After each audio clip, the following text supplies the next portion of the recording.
ओम नमः शिवाय, शिवजी सदा सहाय। ओम नमः शिवाय, गुरुजी सदा सहाय। जीवन मृत्यु के रचयिता। श्रद्धालु की निजी नियति में गुरुजी का हस्तक्षेप, जहाँ पर वह भक्त को उन विपदाओं से बचाते हैं जिनका उसे ज्ञान नहीं हो, और यह करने के लिए उसके कर्मों का निवारण समझना सरल नहीं है। साथ ही उसके बुरे कर्मों को समाप्त करने में सर्वशक्तिशाली के कृत्य जीवन और मृत्यु पर उनका अधिकार सिद्ध करते हैं। दुष्ट आत्मा बनाम गुरु ऊर्जा। नरेंद्र दंड अब अहमदाबाद स्थित जनरल इलेक्ट्रिक में कार्यरत के परिवार को एक विचित्र समस्या थी। उनकी पत्नी के शरीर में एक शक्तिशाली दुष्ट आत्मा ने प्रवेश कर लिया था। उनकी माँ पटियाला में नव वर्ष के अवसर पर गुरुजी से मिली और उनका एक चित्र लेकर घर आई। परिवार ने पंचकुला में गुरुजी से भेंट करनी चाही, किंतु यह संभव नहीं हो सका। वह मनसा देवी चले गए। महिलाओं का सरलता से हर बात पर विश्वास करने के लिए नरेंद्र ने उन पर व्यंग कसा कि हर ईंट के पीछे 2 गुरु मिल जाएंगे। अतः परिवार को चंडीगढ़ में ही शिवरात्रि के अवसर पर गुरु दर्शन के सौभाग्य प्राप्त हुआ।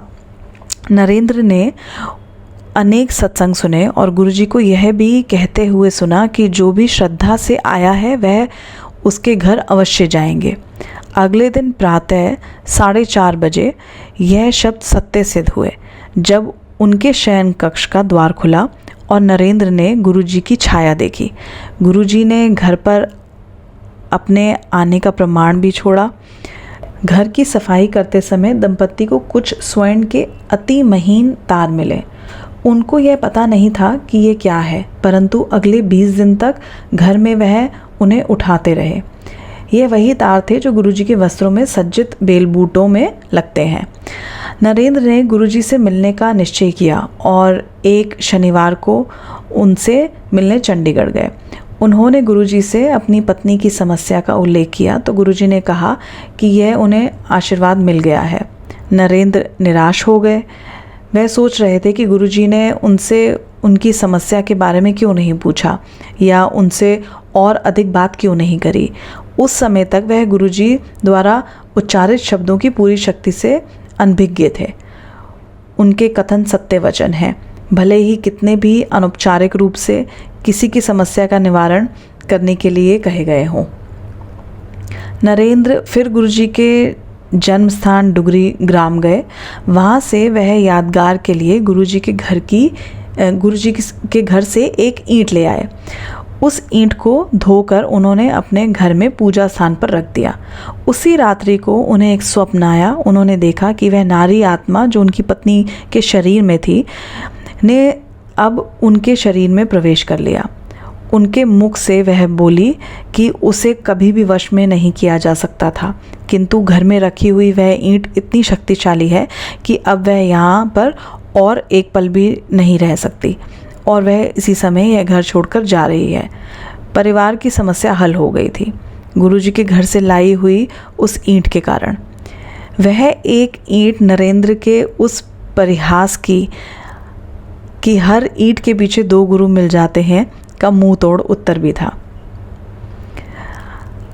अथाह प्रयत्न करने पर भी अगले दिन नरेंद्र को वह पूरा स्वप्न याद नहीं था, किंतु गुरुजी ने उसके मन की सभी शंकाएं ये कहकर दूर कर दी थी कि उन्हें एक ईंट के माध्यम से कृपा हुई थी। फिर गुरुजी ने सदा की भांति थोड़े से वाक्यों में गुरु की प्रकृति का रहस्योद्घाटन यह कहकर किया, गुरु को कुछ भी बताने की आवश्यकता नहीं है। गुरु को इस स्तर तक मत गिराओ। गुरु को तुम्हारी समस्या का आभास है और वह उसका हल निकाल लेंगे। बार बार गुरुजी की यह शब्द सत्य सिद्ध हुए हैं। नरेंद्र की बेटी का उद्धार।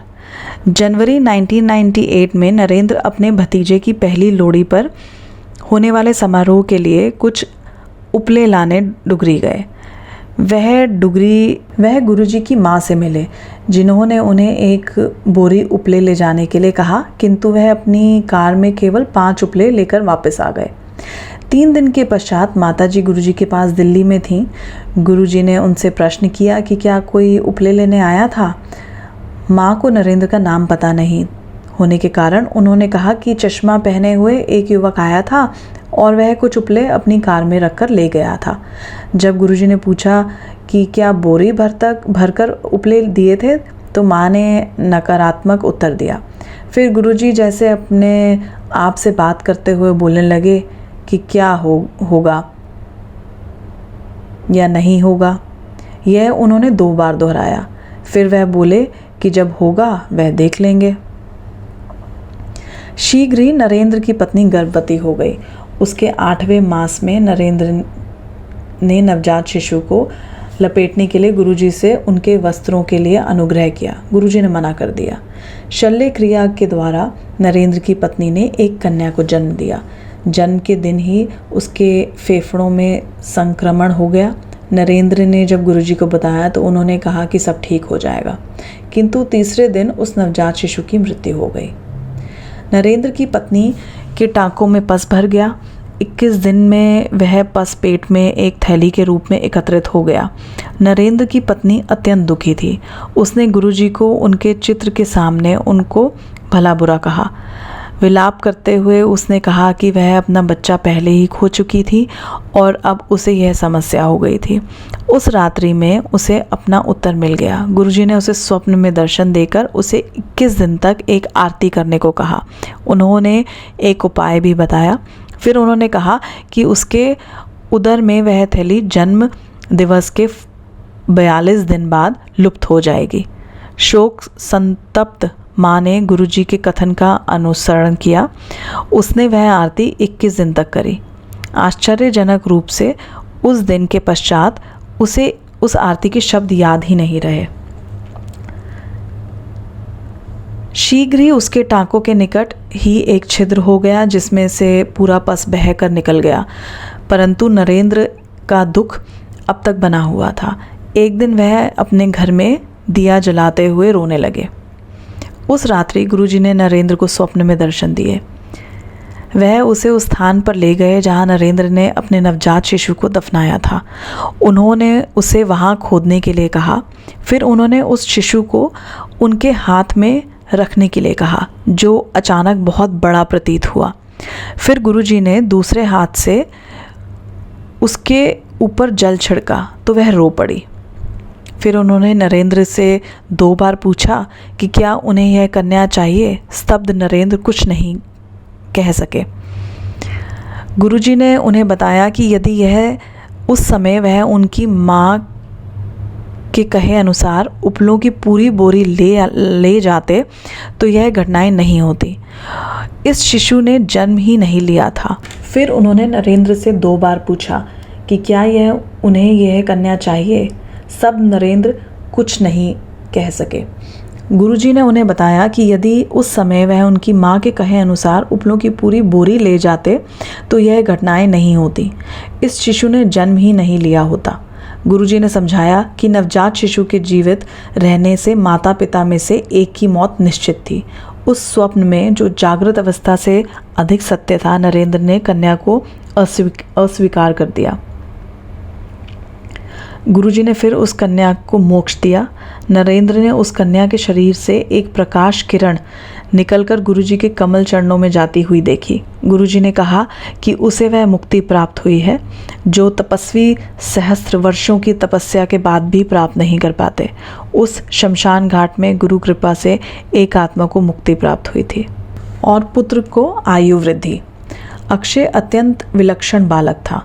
3 वर्ष की आयु तक उसके शरीर और मूत्र से गुरुजी की सुगंध आती थी। एक दिन उसके पिता नरेंद्र ने उसकी जन्म पत्री एक ज्योतिषी को दिखाई तो उन्होंने कहा कि उसकी आयु केवल 8 वर्ष तक की है। दुखी माँ ने नरेंद्र को गुरुजी से प्रार्थना करने के लिए कहा। दिसंबर 2001 में गुरुजी जालंधर में थे। नरेंद्र ने वहां जाकर गुरुजी को ज्योतिषी के कथन से अवगत कराया तो उन्होंने मात्र इतना उत्तर दिया कि ज्योतिषी लोगों को गलत मार्ग पर ले जाते हैं। कुछ दिन पश्चात एक भगत ने जालंधर में ही एक समारोह का आयोजन किया था।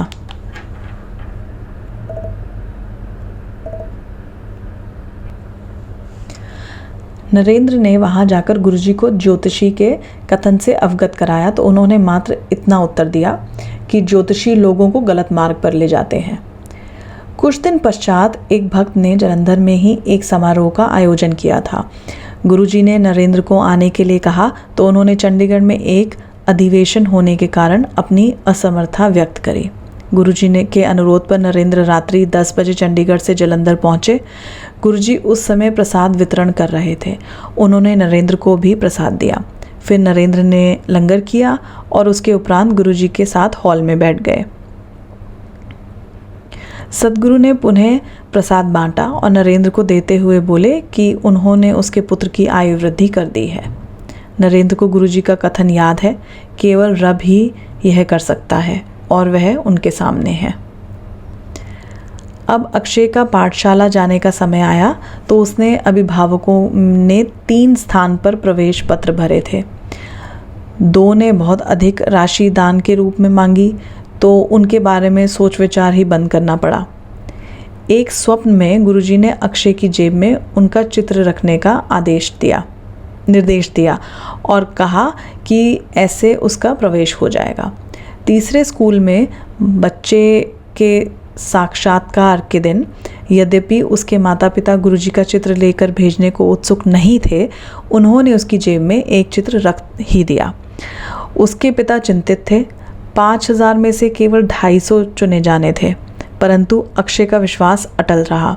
परिणाम आने पर वह चकित हो गए। प्रवेश सूची में उसका नाम 5वें स्थान पर था और उनको कोई अतिरिक्त पैसा भी नहीं देना पड़ा था। मृत्यु पथ से बचाव। जनवरी 1998 में 3 साधु नरेंद्र के घर आए। उनमें से एक भविष्यवाणी करने लगे कि नरेंद्र की मां को बताया कि उनके बड़े पुत्र की अब तक मृत्यु हो जानी चाहिए थी। यह सुनकर मां ने नरेंद्र की पत्नी को बाहर बुलाया। संत ने कहा कि उसकी बढ़ी हुई आयु उन महापुरुष के कारण है जिन पर वह आस्था रखते हैं। फिर उस घुमक्कड़ ज्योतिषी ने कहा कि नरेंद्र की मृत्यु 30 जनवरी को हो जाएगी। यदि उस संत को कपड़े दिए जाएं तो वह इस विपदा को दूर कर देंगे। नरेंद्र की पत्नी चिंतित हो गई और उसने नरेंद्र को गुरुजी के पास भेज दिया क्योंकि वह तिथि निकट ही थी। 30 जनवरी को नरेंद्र गुरुजी के साथ थे। उस रात को नरेंद्र की पत्नी ने स्वप्न में देखा कि गुरुजी और माँ काली एक साथ हैं और गुरुजी काली को दंपति को आशीर्वाद देने को कह रहे हैं। माँ के हाथ में एक चांदी की छड़ है। उन्होंने दंपति को अपने हाथ आगे करने को कहा। नरेंद्र के ऐसा करने पर माँ ने उसके हाथ पर छड़ से वार किया। नरेंद्र की पत्नी ने भयभीत होकर मना कर दिया और हाथ आगे नहीं बढ़ाया। गुरुजी ने कहा कि छड़ के उस वार से नरेंद्र के बुरे कर्म नष्ट हो गए थे। उन्होंने नरेंद्र की पत्नी को यह भी बताया कि वह दृश्य काल्पनिक न होकर वास्तविक है। उसी समय नरेंद्र की पत्नी जग गई। उसने देखा कि उनके पूजा स्थान में रखे हुए गुरुजी के चित्र में लाल कपड़े काले हो गए थे, काली माँ के समान। 5 मिनट के पश्चात कपड़े पुनः लाल हो गए। मृत्यु के चिन्ह मिटाए। लुधियाना में उनके पैतृक घर के द्वार पर 2 हाथ चिन्हित थे। नरेंद्र की पत्नी को कुछ अंदेशा था और उसने अपनी सास को दर्शन के लिए नैना देवी के मंदिर भेज दिया। जब वह वहाँ पर नहीं थी, नरेंद्र की पत्नी घर साफ करने और उन निशानों को मिटाने में लग गई। उसने उन चित्रों को अपने हाथ से मिटाने का प्रयत्न किया। रात तक उस हाथ में अत्यंत वेदना और सूजन आ गई थी। 4 दिनों में बाएं अंग में पक्षाघात हो गया। चिकित्सकों ने औषधियाँ आरंभ करवा दी और कुछ व्यायाम करने को कहा। नरेंद्र जालंधर में कार्यरत थे। पत्नी के समाचार सुनकर वह घर आना चाह रहे थे, किंतु पत्नी ने उन्हें फ़ोन पर चिंता मुक्त रहने के लिए कहा। सदा की भांति गुरुजी ने उसको रोग मुक्त किया था। उसने बताया कि वह अपना दुखड़ा गुरुजी के चित्र के सामने व्यक्त कर रही थी कि अचानक गुरुजी प्रकट हो गए। अपने इस प्रकार प्रकट होने के अचंभे के शांत होने के बाद वह दंपति के बिस्तरे पर बैठ गए। उन्होंने बताया कि उन चिन्हों का अर्थ सास की निश्चित मृत्यु थी, जो उन्होंने मात्र हाथों के लकवे में परिवर्तित कर दिया था। गुरुजी ने अपने भक्त के हाथ मले और फिर उन्हें हिलाने को कहा। जब वह नहीं कर सकी तो उन्होंने प्रक्रिया दोहराई। इस बार वह हाथ को हिला सकी। लकवा लोप हो गया था। गुरुजी ने सलाह दी कि वह अपनी सांस से उनके चित्र पर जल डलवाएं और इस जल से उन चिन्हों पर छींटे मारे जाएं। छींटे मारते ही वह भूरे से लाल रंग के हो गए।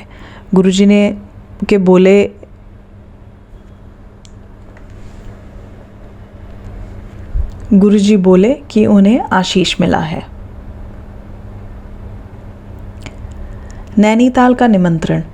जून 2002 में गुरुजी की संगत के साथ नैनीताल जाने की योजना बन रही थी। नरेंद्र की पत्नी सोच रही थी कि गुरुजी उनको साथ चलने के लिए कहेंगे या नहीं। नरेंद्र ने कहा कि ना तो वह उनके पुराने अनुयायी हैं, ना ही धनवान है, तो गुरुजी उनको संभवतः आने के लिए ना कहें। शीघ्र ही पता लगने वाला था कि उनका सोचना कितना गलत है। गुरुजी की संगत में कोई भेदभाव नहीं होता और उन जैसी तेजस्वी विभूति के सम्मुख सब दीन है। वह दाता है और शेष सब कोई भी लौकिक प्रतिष्ठा होते हुए मात्र भिक्षु हैं। 2-3 दिन में ही गुरुजी ने नरेंद्र को दिल्ली बुलाया।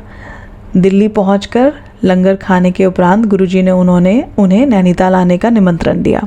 जब नरेंद्र घर वापस पहुंचे तो उन्होंने अपनी पत्नी से कहा कि गुरुजी ने केवल औपचारिकता के लिए उन्हें आमंत्रण किया होगा, पर जाने से 3 दिन पूर्व गुरुजी ने उन्हें बुलाया और साथ में ऊनी वस्त्र भी लाने के लिए कहे। गुरुजी ने नरेंद्र के समस्त भ्रम दूर कर दिए थे। नरेंद्र कहते हैं कि उनको आपके जीवन के बारे में सब ज्ञान है, आप क्या करते हैं और क्या सोचते हैं। नैनीताल में गुरुजी ने नरेंद्र को डिप्लोमा अथवा डिग्री पाठ्यक्रम करने के लिए कहा। नरेंद्र ने कहा कि 1 दशक के बाद यह करना अत्यंत कठिन होगा, परंतु गुरुजी ने उसे बलपूर्वक यह करने का आदेश दिया। नरेंद्र ने डिप्लोमा पाठ्यक्रम करना आरंभ किया, पर उसे पूरा करने की शंका के साथ। परीक्षाओं में नरेंद्र ने गुरुजी से सहायता मांगी। गुरु कृपा से उन्होंने यह 2 वर्ष में ही पूर्ण कर लिया और गुरुजी को समाचार देने गए। गुरुजी सोच रहे थे कि नरेंद्र उन्हें यह बताने का कष्ट क्यों कर रहा है। उन्होंने कहा कि परीक्षाएं तो उन्होंने ही लिखी थी और सफल रहे थे। गुरुजी की दया से नरेंद्र ने MBA कर लिया था। सबको आशीर्वाद। गुरुजी सबको अपना आश्रय प्रदान करते हैं। उन्हें भक्त के भूतकाल से कोई अभिप्राय नहीं है। उन्हें पावन पवित्र विचारों की भी कोई आवश्यकता नहीं है। ईमानदारी से किया हुआ स्वावलोकन अधिक लाभप्रद होगा। सद्गुरु सदाचारी और दुराचारी, अच्छे और बुरे, धनवान और निर्धन में कोई भेदभाव नहीं करते। उनकी छत्र छाया में परिवार, मित्र, संबंधी आदि सब आकर उनकी कृपा के पात्र बनते हैं। पर सद्गुरु के साथ एकाकार होने के लिए स्वाभिमान को समाप्त कर उनको समर्पण करना अनिवार्य है। फिर गुरुजी अपने भक्त के जीवन पथ को ही सहज कर देते हैं और उसके बुरे कर्मों को जैसे उन्हें उचित लगे निष्फल कर देते हैं। नरेंद्र के भाई सुनील शिव के परम भक्त हैं और दोनों भाई अमरनाथ यात्रा एक साथ कर चुके हैं। 2005 के जून मास में सुनील फिर से अमरनाथ यात्रा पर गए थे। एक स्थान पर भूस्खलन हो रहा था और ऊपर पहाड़ों से बड़े बड़े पत्थर गिरते आ रहे थे। बस एक गहरी खाई के किनारे रुकी हुई थी। सुनील ने गुरुजी को याद किया, उनका चित्र निकालकर उसके ऊपर जल डाला और उस जल को उस दशा में छिड़क दिया जिधर से पत्थर गिर रहे थे। भूस्खलन बंद हो गया और सब यात्रियों को नवजीवन मिला। उसके पश्चात जब सुनील गुरुजी के दर्शन के लिए दिल्ली गए तो गुरुजी ने उन्हें संगत को यह नया अनुभव सुनाने को कहा। उनके जीवन की रक्षा करने के लिए गुरुजी के अन्य अनेक यात्रियों को जीवन दान दिया था। यह पहला अवसर नहीं था जब गुरुजी ने सुनील को जीवन दान दिया था। वर्ष 2000 में सुनील के अपेंडिक्स की शल्य क्रिया हुई थी, पर उसके पश्चात सुनील को मूत्र नहीं आ रहा था। यह गंभीर था। इससे संबंधित उदर शूल उनसे सहा नहीं जा रहा था। चिकित्सकों के अनुसार उनकी इस कठिनाई का मूल उनकी मानसिकता थी और उन्होंने वेलियम गोलियां खाने को कहा, किंतु स्थिति में कोई सुधार नहीं था। जब सुनील चंडीगढ़ में गुरुजी के पास गए तो उन्होंने 17 ग्लास चाय पिलाई और 2 लंगर कराए। जैसे ही सुनील जाने को तत्पर हुए, गुरुजी ने 1 कप चाय और पीने को कहा। सुनील पहले ही इतना तरल लेने के पश्चात और लेने की स्थिति में नहीं थे, अतः गुरुजी ने वह चाय अपने सामने ही पीने के लिए कहा। वह बोले कि अब सब ठीक हो जाएगा। बाहर जाते ही सुनील ने मूत्र किया, कोई 10 मिनट तक। उस दिन से उन्हें वह समस्या पुनः नहीं हुई है। गुरुजी द्वारा अभिमंत्रित चाय ने वह किया जो चिकित्सकों की औषधियाँ नहीं कर पाई थीं। 1997 में एक संबंधी की बेटी मधु अस्वस्थ हो गई। उसे कुछ स्नायु संबंधित समस्या थी और उसको उदर का पक्षाघात हो गया था। वह गुरुजी की अनुयायी थी और चिकित्सा के लिए जाने से पूर्व उसने गुरुजी के दर्शन करने चाहे। उसे चंडीगढ़ लाया गया और बाहर एक खिड़की के पास बिठाया जहाँ से वह गुरुजी को देख सके। मधु ने रोते हुए प्रसाद के लिए प्रार्थना करी। गुरुजी ने उसकी आस्था की परीक्षा लेने के लिए उसको सबसे अंत में प्रसाद दिया। उन्होंने उसको पटियाला के राजेंद्र चिकित्सालय में प्रविष्ट कराने को कहा। 2 सप्ताह वहाँ रहकर उसके स्वास्थ्य में सुधार आया। चिकित्सालय से निकलकर वह पुनः गुरुजी के दर्शन के लिए आई। उसके शरीर में एक बोतल लगी हुई थी जो गुरुजी ने निकलवा दी। चिकित्सक आश्चर्यचकित थे। उनके अन्य रोगियों को कोई लाभ नहीं हुआ था, किंतु वह 3 सप्ताह के उपचार के पश्चात स्वस्थ हो गई थी।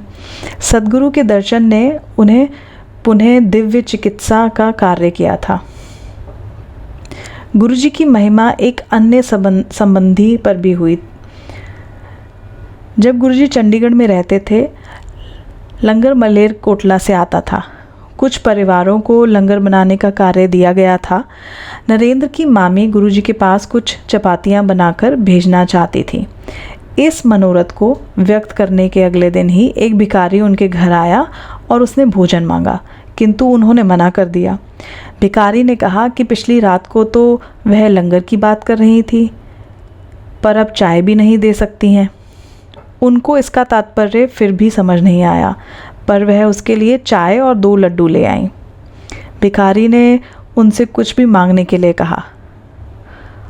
उसके इस कथन को भी समझ पाने में असमर्थ वह बोली कि उनके पास गुरुजी का दिया हुआ सब कुछ है। भिखारी ने तुरंत कल्याण होगा कहा। मामी जी भिखारी को शांति से खाने देने के लिए छोड़कर घर के अंदर चली गईं। थोड़ी देर बाद उन्होंने देखा कि वह भिखारी चला गया था और ग्लास वहीं पर रखा हुआ था।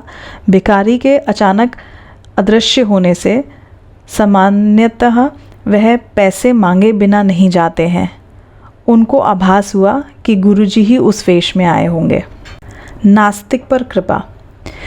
जनवरी 2004 में गुरुजी के पिताजी की अवस्था बिगड़ गई और नरेंद्र को उनकी देखभाल करने के लिए उनके पास भेजा गया। उन्हें मलेरकोटला के सार्वजनिक चिकित्सालय में दिखाया गया। उनके चिकित्सक डॉक्टर गुरविंदर को गुरुजी के विषय में बताया गया, पर उन्होंने इसमें कोई रुचि प्रकट नहीं करी। गुरुजी ने नरेंद्र को डॉक्टर गुरविंदर के साथ 1 घंटे का सत्संग करने के लिए कहा, पर चिकित्सक ने मना कर दिया। गुरुजी ने फिर नरेंद्र को चिकित्सक से समय नियुक्त कर मिलने के लिए बोला। नरेंद्र की बातें सुनकर भी चिकित्सक ने अलौकिक पर विश्वास करने से बिल्कुल मना कर दिया और कहा कि सबका उत्तर विज्ञान के द्वारा दिया जा सकता है। फिर भी गुरुजी चिकित्सक को अपने मार्ग पर लाने को दृढ़ संकल्प थे। उन्होंने नरेंद्र को चिकित्सक को दिल्ली आने का निमंत्रण देने के लिए कहा। डॉक्टर गुरविंदर ने मना कर दिया, पर जैसे विधि की इच्छा उन्हें दिल्ली में आयोजित एक समारोह के लिए आना पड़ा। डॉक्टर गुरविंदर 2 दिन गुरुजी की संगत में आए। अगले दिन जब गुरुजी ने उन्हें वापस भेजा तो उन्होंने कहा कि वह मलेरकोटला 5 घंटे में पहुंच जाएंगे, यद्यपि दिल्ली से वहां तक 7-8 घंटे का मार्ग है। गुरुजी के कथनानुसार जब यात्रा में 5 घंटे ही लगे तो उनको बहुत अचंभा हुआ। दिल्ली में गुरुजी ने नरेंद्र को चिकित्सक से संपर्क स्थापित कर उनसे उनकी बेटी की कुशल क्षेम पूछने को कहा। जब नरेंद्र ने गुरुजी से कारण पूछा तो उन्होंने बताया कि वह मानसिक रोग से पीड़ित है। नरेंद्र ने गुरुजी की इच्छा का अनुसरण किया। चिकित्सक ने पूछा कि वह उनकी बेटी के बारे में जानने को क्यों उत्सुक है। नरेंद्र ने जब गुरुजी की बात बताई तो चिकित्सक ने माना कि दिल्ली में गुरुजी की संगत से आने के पश्चात उसमें 85% सुधार है। यद्यपि चिकित्सक अलौकिक में विश्वास नहीं करते थे, फिर भी उनकी बेटी स्वस्थ होने के मार्ग पर थी। अगले सप्ताह वह फिर गुरुजी के दर्शन के लिए दिल्ली आए। शीघ्र ही उनकी बेटी पूर्ण रूप से स्वस्थ हो गई। नरेंद्र को गुरुजी से मिलने के पश्चात कुछ अभूतपूर्व आध्यात्मिक अनुभव भी हुए हैं। उनमें उन्हें न केवल गुरुजी के अलौकिक रूप के दर्शन हुए, उनकी धार्मिक प्रवृत्तियों में भी परिवर्तन हुआ है। स्पष्ट है कि ऐसे अनुभव करवाकर सद्गुरु अपने भक्त को अध्यात्म रत्न देकर उसे सही राह पर लाने की चेष्टा करते हैं। अमरनाथ, मैं ही शिव हूँ। नरेंद्र बचपन से शिव के भक्त रहे हैं। वह माला जपने और अमरनाथ, जहाँ पर बर्फ़ का शिवलिंग है, जाना पसंद करते थे। गुरुजी से मिलने के पश्चात वह अपने भाई सुनील के साथ पुनः उस पवित्र स्थान पर गए। जब वह दोनों गुफा के अंदर जाने के लिए पंक्ति में खड़े हुए थे, नरेंद्र को दिवा स्वप्न होने लगा। गुरुजी की संगत का पूरा दृश्य उसकी आंखों के सामने होता हुआ गुजर गया।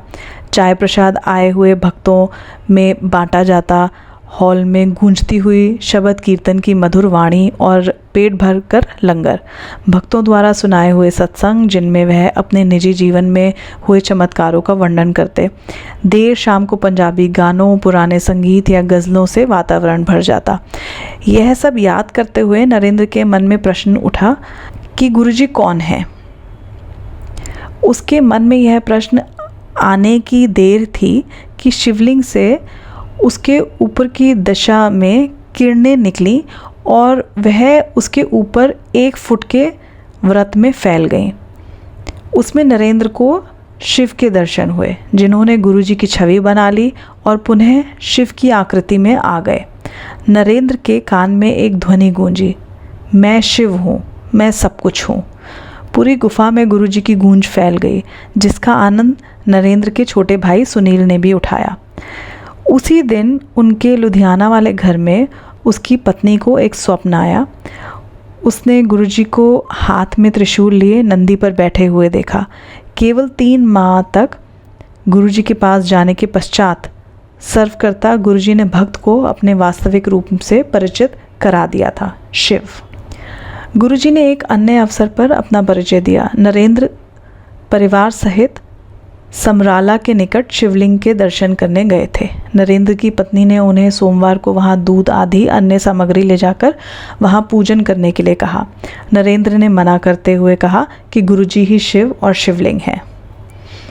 उसी रात को उसकी पत्नी के एक स्वप्न देखा। वह एम्पायर स्टेट में गुरुजी के सम्मुख बैठी हैं। उसने गुरुजी को एक पत्र दिया। वह एकदम उठे और अंदर चले गए और अपना एक चित्र लेकर आए। वह चित्र अति सुंदर था, किंतु उस पर से गुरुजी एकदम लुप्त हो गए और उस पर ओम की आकृति दृष्टिगोचर हुई। फिर उसमें से एक शिवलिंग निकला। उसने गुरुजी से इस बारे में प्रश्न किया तो गुरुजी ने चित्र को पुनः देखने के लिए कहा। उसने देखा कि शिवलिंग में गुरुजी विराजमान हैं। उसे अभी भी सब अस्पष्ट था। अतः जब उसने गुरुजी से पुनः प्रश्न किया तो वह बोले कि उनके पास आने के बाद उसे कहीं जाने की आवश्यकता नहीं है। गुरुजी ने उसे बताया कि उनके समक्ष आने के पश्चात अन्यथा कहीं नहीं जाना चाहिए, क्योंकि वह ही रब हैं। तुम्हारी हृदय गति रुक जाएगी। एक बार गुरुजी लेट कर पाठ कर रहे थे और सब भक्त उनको घेर कर उनकी सेवा में लग्न थे। एक भक्त जो उनके कमल चरण बहुत देर से दबा रहा था थक गया और उसने अपना कार्य नरेंद्र को सौंप दिया। नरेंद्र प्रसन्न होकर गुरुजी के पैर दबाने लगे। उन्होंने गुरुजी के पैरों को हाथ ही लगाया था कि उन्हें अपना परिचय देने के लिए कहा गया। उन्होंने अपना नाम बताया तो गुरुजी ने ज़ोर लगाकर पैर दबाने को कहा। थोड़ी देर बाद उन्होंने अपने तलुए और ज़ोर से दबाने के लिए कहा क्योंकि उनमें अत्यधिक पीड़ा हो रही थी।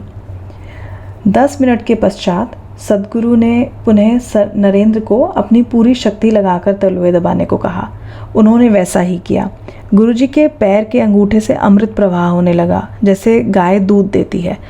गुरुजी के पैर के आसपास 1 फुट तक का क्षेत्र उससे गीला हो गया। गुरुजी ने नरेंद्र को कहा कि अब देखो गुरु कौन है। उनका पूर्ण शरीर अमृत से भरा हुआ है। इसी प्रकार जब नरेंद्र ने गुरुजी को उनका वास्तविक रूप दिखाने के लिए विनती करी तो उन्होंने नम्रतापूर्वक मना कर दिया। उन्होंने उसे समझाया कि वह 14,000 वॉट के तार के समान है और उनके भक्त 0 वॉट के बल्ब। वह बोले कि अगर उन्हें छुआ गया तो छूने वाला नष्ट हो जाएगा। वह शिव हैं, उसके हृदय की धड़कन रुक जाएगी। समय आने पर वह उन्हें दर्शन करने की क्षमता देंगे। माला टूट गई। यदा कदा गुरुजी भक्त के निजी धार्मिक व्यवहार पर अपनी राय व्यक्त कर देते थे, पर ऐसे अवसर बहुत ही कम होते थे। माला को कुछ भी बताने को वह मना करते थे क्योंकि ऐसे मनुष्य स्वाभिमानी हो जाता है, परंतु नरेंद्र इस प्रथा को अपने बचपन से करते आ रहे थे। एक दिन जब वह ऐसा अपने घर के पूजा कक्ष में कर रहे थे, वह समाधि में चले गए और बड़े मंदिर पहुंच गए। वहां पर वह हॉल में बैठे हुए थे और माला उनके सामने रखी हुई थी। गुरुजी अपने आसन पर आसीन थे और शिव मूर्ति के स्थान पर स्वयं शिव मानव रूप ग्रहण कर विराजमान थे। शिव के हाथ से एक किरण निकलकर उनकी माला पर पड़ी। उसी प्रकार एक किरण गुरुजी के हाथ से माला पर आई। जैसे ही दोनों किरणें माला पर पड़ी, वह टूट गई। उसी क्षण नरेंद्र की चेतना लौटी और उन्होंने देखा कि उनकी माला वास्तव में टूटी हुई थी।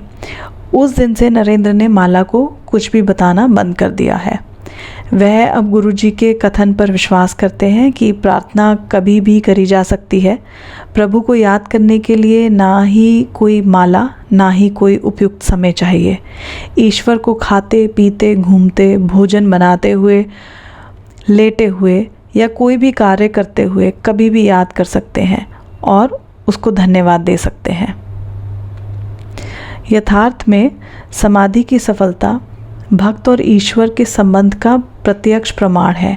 यदि उन दोनों का संबंध अटल और अटूट है तो वह कभी भी, कहीं भी, किसी भी अवस्था या किसी भी वातावरण में तुरंत स्थापित हो जाएगा, भले ही उस समय कानों को चुभने वाला संगीत गूंज रहा हो।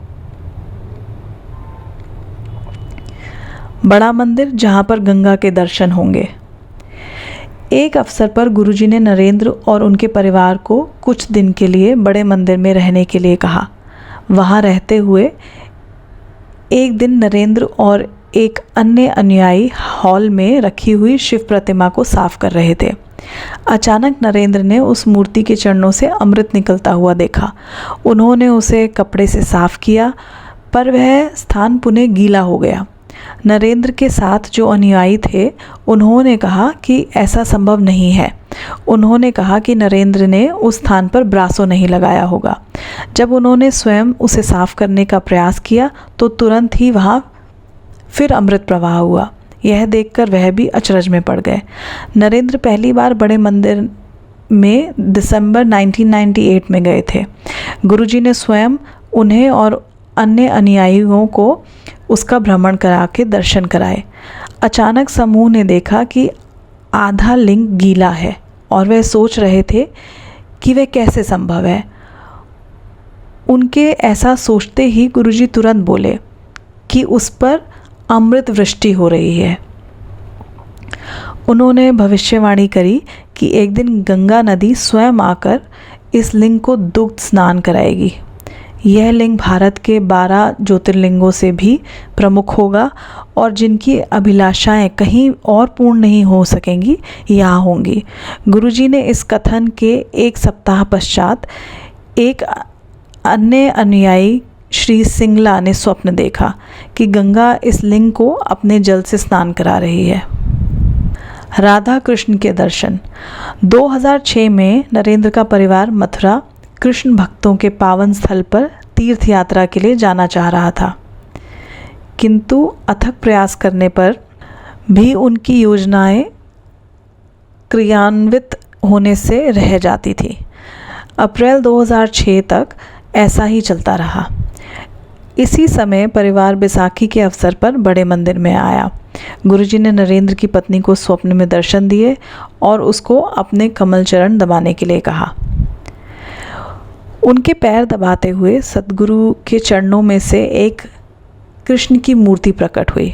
उन्होंने उसे वह उनके पेट पर रखने के लिए कहा। जब उसने ऐसा किया तो वह पेट के अंदर जाकर अंतर्ध्यान हो गई। फिर गुरुजी अपने कक्ष में गए और नरेंद्र की पत्नी ने देखा कि वह एक मंदिर में परिवर्तित हो गया है। वहाँ पर राधा कृष्ण का एक विशाल चित्र है। वह भक्त जो वृंदावन जाकर कृष्ण की प्रतिमा देखना चाह रही थी ने यह देखकर गुरुजी से स्पष्टीकरण मांगा। गुरुजी ने प्रश्न में उत्तर दिया कि क्या उसे दर्शन हुए? वृंदावन जाने की कोई आवश्यकता नहीं है, सब कुछ इधर ही है। नरेंद्र एक अन्य घटना का वर्णन करते हैं जिसमें गुरुजी ने अपनी वास्तविकता प्रकट करी थी। एक स्वप्न में नरेंद्र को एक हॉल में ले जाया जाता है। गुरुजी उसे बुलाकर 3 बार उसके कान खींचते हैं और फिर मस्तक के मध्य के स्थान को 3 बार छूकर कहते हैं, कल्याण हो गया। कुछ दिन के पश्चात नरेंद्र ने देखा कि गुरुजी के लॉकेट पर, जिसे वह सदा पहने रहते हैं, ओम और शेषनाग की छवि अंकित है। यह अभी भी नरेंद्र के लॉकेट पर देखी जा सकती है। नरेंद्र ने इसका उल्लेख गुरुजी से किया तो वह बोले कि केवल भगवान यह कर सकते हैं, कोई और अपने को ईश्वर कह सकता है? वह ही परमात्मा है और यथार्थ में विधाता वही है। उनका रूप रहस्यात्मक और आश्चर्यजनक है। नरेश उनसे उनकी जूतियाँ प्राप्त करने की घटना का उल्लेख करते हुए कहते हैं कि वह 3 आकार की हैं, 6, 7 और 8, और गुरुजी उन तीनों को पहना करते थे। कोई अन्य अनुयायी ने भी गुरुजी के विभिन्न रूपों को देखा है। ऐसा केवल वही कर सकता है जिसने भौतिक पर विजय प्राप्त कर ली है, जो माया से उच्च है, प्रकृति जिनके चरणों में निवास करती हो, जो उसका स्वामी हो, जो शिव है, जिसका कोई आदि मध्य या अंत नहीं है, जिसने काल से पूर्व जन्म लिया हो और जिसने गुरुजी के रूप में मानव जाति का कल्याण करने के लिए अवतार लिया हो। वह प्रेम सहित अपने भक्तों का संरक्षण करते हैं, उन्हें कभी भी अयोग्य होने का आभास नहीं होने देते और सदा अपने भीतर छिपी हुई दिव्यता को खोजने की प्रेरणा देते हैं। नरेंद्र डन, अहमदाबाद द्वारा कथित। ओम नमः शिवाय, शिवजी सदा सहाय। ओम नमः शिवाय, गुरुजी सदा सहाय।